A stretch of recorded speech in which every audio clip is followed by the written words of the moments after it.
Gaza जंग को खत्म करने के लिए जिस 20 सूत्रीय शांति प्रस्ताव को डोनाल्ड ट्रंप ने पेश किया है, उसी पर अब पूरी दुनिया की नजरें टिकी हुई हैं। इजराइल के प्रधानमंत्री बेंजामिन नेतन्याहू ने इस प्लान को तुरंत हरी झंडी दे दी थी, लेकिन हमास की ओर से इस पर देरी हो रही थी। आखिरकार राष्ट्रपति ट्रंप ने रविवार तक की समय सीमा तय करते हुए चेतावनी दी कि अगर हमास ने समझौते को ठुकराया तो ऐसा नरक टूट पड़ेगा जैसा दुनिया ने कभी नहीं देखा है। ट्रंप ने शुक्रवार को सोशल मीडिया पर लिखा, अगर यह समझौता नहीं हुआ तो हमास पर अभूतपूर्व तबाही टूट पड़ेगी। किसी भी सूरत में मध्य पूर्व में शांति होगी। इसके कुछ देर बाद ही प्रस्ताव के कुछ बिंदुओं पर हमास ने अपनी रजामंदी दे दी, जैसे बंधकों की रिहाई और गाजा में अस्थायी प्रशासन की बात। लेकिन हमास ने अभी भी कुछ बिंदुओं पर हामी नहीं भरी है। इस बीच चर्चा ये भी है कि हमास ने ट्रंप के प्रस्ताव पर प्रतिक्रिया देने में इतनी देर क्यों लगाई। द गार्जियन की एक रिपोर्ट के मुताबिक हमास इस प्रस्ताव को पूरी तरह खारिज नहीं करना चाहता था, बल्कि इसमें कुछ संशोधन की कोशिश कर रहा है। देरी के पीछे हमास की दिक्कत सिर्फ राजनीतिक नहीं है, बल्कि ढांचा भी जटिल है। संगठन की लीडरशिप गाजा, दोहा और इस्तांबुल में बटी हुई है। फैसला लेने और एक राय पर आने में वक्त लगा। साथ ही तुर्की और कतर का भी दबाव था कि हमास किसी तरह समझौते की ओर बढ़े ताकि गाजा की मानवीय त्रासदी को रोका जा सके। असली पेच प्लान की शर्तों को लेकर ट्रंप के प्रस्ताव में साफ लिखा है कि गाजा पर एक अंतर्राष्ट्रीय प्रशासन चलेगा और हमास को अपने हथियार डालने होंगे। ये शर्त हमास के लिए किसी भी हाल में मान्य नहीं है, क्योंकि हथियार छोड़ना यानी अपनी पहचान छोड़ना। हमास खुद को प्रतिरोध आंदोलन मानता है। अगर उसने बिना किसी ठोस रोडमैप के हथियार छोड़ दिए तो उसकी पकड़ कमजोर हो जाएगी और अंदरूनी और बाहरी दुश्मनों के सामने असुरक्षित हो जाएगा। हमास के वरिष्ठ नेता मूसा अबू मरजूक ने हथियार छोड़ने की बात पर अल जजीरा को बताया, हम हथियार किसी भविष्य के फिलिस्तीनी निकाय को सौंपने पर विचार कर सकते हैं जो गाजा का संचालन करे, लेकिन यह फैसला फिलिस्तीनियों के बीच आम सहमति से होगा, बाहर से थोपा नहीं जाएगा। इस पूरे मसले पर सबसे अहम बात यह है कि प्रस्ताव को बनाने में हमास से सलाह तक नहीं ली गई। यानी इजराइल की शर्तें तो सीधे शामिल कर ली गई, लेकिन हमास को दरकिनार कर दिया गया। ऐसे में अगर हमास तुरंत हामी भर देता तो वो कमजोर नजर आता। शायद यही वजह रही कि हमास ने इस प्रस्ताव को जितना हो सका था टाला। यही कारण है कि देरी करना हमास की एक रणनीति थी, ताकि अपनी सौदेबाजी की ताकत बचाई जा सके। गौर करने वाली बात यह है कि 7 अक्टूबर 2023 को हमास के हमले में 1200 इजरायली मारे गए थे और 250 से अधिक बंधक बनाए गए थे। उसी के बाद से शुरू हुई जंग में गाजा में अब तक 66,000 से ज्यादा लोग मारे जा चुके हैं और करीब 23 लाख की आबादी वाला इलाका पूरी तरह तबाह हो चुका है और लाखों लोग बेघर हो चुके हैं। अरब देशों का भी हमास पर पड़ा दबाव। इन हालातों में मिस्र ने भी हमास पर दबाव बढ़ाया था।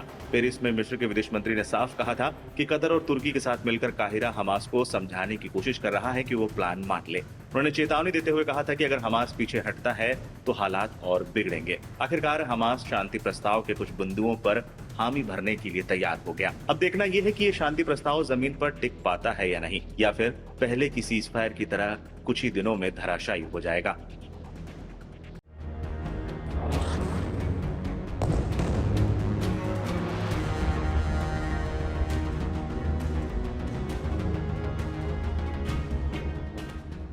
गाजा पट्टी में लगभग 1 साल से चल रहे इजराइल हमास संघर्ष को समाप्त करने की दिशा में ऐतिहासिक मोड़ आ गया है। अमेरिकी राष्ट्रपति डोनाल्ड ट्रंप की मध्यस्थता वाली 20 सूत्रीय शांति योजना के पहले चरण को लागू करने की तैयारी पूरी हो चुकी है। दरअसल हमास ने ट्रंप की योजना को स्वीकार करने की सहमति जताई है, जिससे उम्मीद बंधी है कि बंधकों की रिहाई जल्द शुरू हो सकती है। इजरायली प्रधानमंत्री बेंजामिन नेतन्याहू ने शनिवार देर रात एक बयान जारी करके कहा, यह मध्य पूर्व के इतिहास का बहुत बड़ा दिन है। हम शांति की ओर बढ़ रहे हैं, लेकिन हमारी सेना पूरी तरह तैयार है।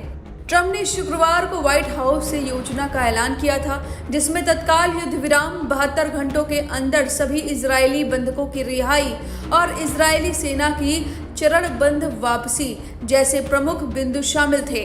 पहले चरण में मुख्य फोकस बंधकों की रिहाई पर होगा, जिसके लिए इजरायली सेना को न्यूनतम स्तर पर ऑपरेशन चलाने के निर्देश दिए गए हैं।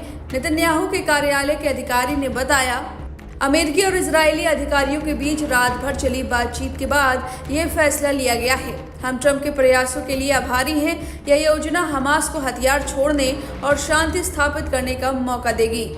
वहीं चलिए जानते हैं कि गाजा का योजना का पहला चरण आखिर होगा क्या। तो आपको बता दें कि ट्रंप की योजना के पहले चरण को बंधक मुक्ति चरण कहा जा रहा है। इसके तहत सबसे पहले तत्काल युद्ध विराम की घोषणा कर दी गई है।